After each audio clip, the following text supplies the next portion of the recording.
पूर्णता एक दृष्टि है, पूर्णता एक बोध है और मनुष्य की गरिमा को ऊंचाइयों पर उठा देने वाला है, क्योंकि हर व्यक्ति अपूर्णता, अधूरेपन से पीड़ित है।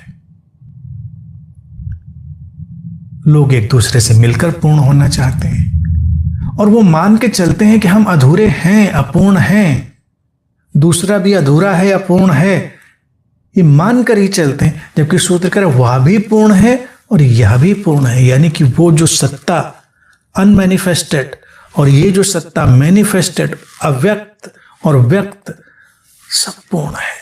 उस पार और इस पार, नॉन फिजिकल और फिजिकल, यह और वह, अपूर्णता तो कहीं है ही नहीं।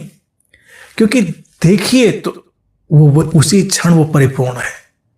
किसी को कोई बात समझ में नहीं आ रही, उदाहरण के लिए जिसको हम कहते हैं अज्ञान, जिसको हम अज्ञान कहते हैं, तो अब अज्ञान है तो अज्ञान को मिटाकर ज्ञानी होना है व्यक्ति को। सारी कवायद इसीलिए तो चल रही है। अब कोई कहेगा हम ये उपनिषदों को क्यों समझें? इसलिए समझें क्योंकि हम अज्ञान से ज्ञान की तरफ जाएं।